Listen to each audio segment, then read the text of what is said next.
आराम से शांत होकर बैठ जाइए, दोनों हाथ जोड़ के बैठ जाइए ताकि आप कोई हरकत ना कर सकें। आज एक प्रश्न पूछा था आपसे, तो क्या प्रश्न था बताइए। हमारे विद्वान हाँ, माता पिता, दादी दादा, अड़ोस पड़ोस, जानने वाले और जो विद्या का ज्ञान देते हैं अध्यापक लोग, ये टोकते हैं। क्या करते हैं? टोकते हैं कि ऐसा क्यों करता है, कि ऐसे नहीं करना चाहिए, वो क्यों किया तुमने, ऐसे नहीं करना चाहिए था, वो करना था, ये करना था। तो टोकते हैं ना सब लोग। क्यों टोकते हैं? इसके पीछे एक रहस्य होता है बेटा। वो जीवन में जो आपका जीवन चल रहा है इस समय, वो इस जीवन को पार कर चुके हैं, उन्हें सारा अनुभव है। उन्हें ये मालूम है कि यदि ये बच्चे ये गलती करेंगे तो बड़े होकर के उन पे क्या असर पड़ेगा। इसलिए यदि आपके परिवार में कोई भी, आपके पूर्वज जितने भी जानने वाले हैं, समझ अड़ोस पड़ोस कोई भी हो, यदि टोकते हैं तो आपको क्या करना होगा? घर जाकर के ये सोचना है कि ये सब एक ही बात को क्यों टोकते हैं। जैसे आप चलते हैं रास्ते में तो क्या करते हैं? चलते चलते लात मारते हैं इधर उधर, या कोई पत्थर पड़ा है उसमें आप ठोकर मारते हैं, तो कोई ना कोई टोकता है ना, या नहीं टोकता? बोलो, टोकता है? जोर से बोलो।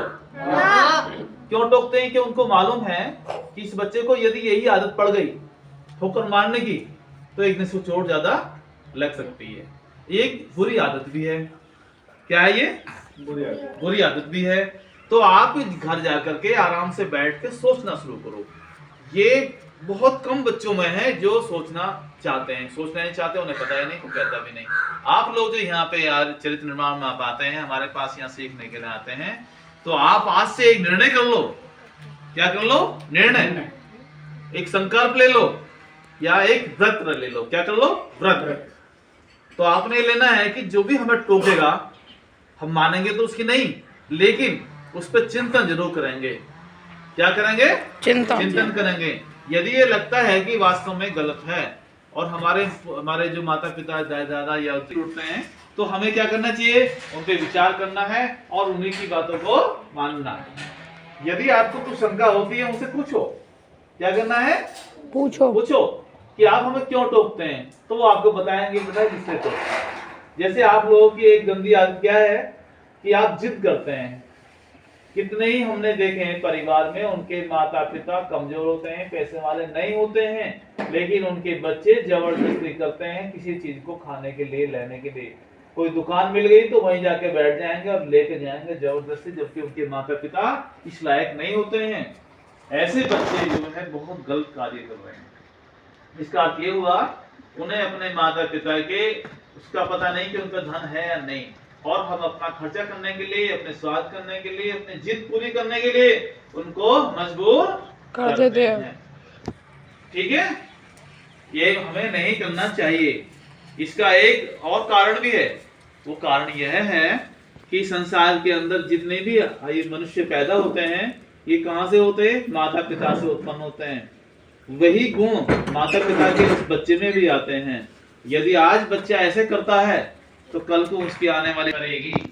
इसलिए प्रत्येक माता पिता, दादी दादा ये चाहते हैं कि हमारे बच्चे गलत रास्ते पे ना चले, क्योंकि ये बड़े होंगे तो इनके साथ भी ऐसा ही बुरा बर्ताव होगा जैसा ये हमारे साथ कर रहे हैं। तो इस पीढ़ी को सुधारने के लिए, आने वाली पीढ़ी को सुधारने के लिए उनको ज्ञान देते हैं, समझाते हैं। इसलिए यदि कोई आपको टोकता है तो आप उस पर सोचो कि इस व्यक्ति ने मुझे क्यों टोका। इसका मतलब इसके पीछे कोई ना कोई कारण अवश्य होगा। या तो उस कारण को आप निकालें, और यदि आपके सामर्थ्य से बाहर है तो अपने माता पिता से पूछें कि मुझे उस अमुक व्यक्ति ने वहां पर ये मैं कर रहा था तो उन्होंने टोका और मुझे मना किया, क्या ये सही है गलत है? तो आपके माता पिता आपको समझाएंगे बेटा कि सही है गलत है या नहीं, आपको फिर उसी के अनुसार आपको कार्य करना चाहिए। ठीक है? आज सिर्फ नहीं।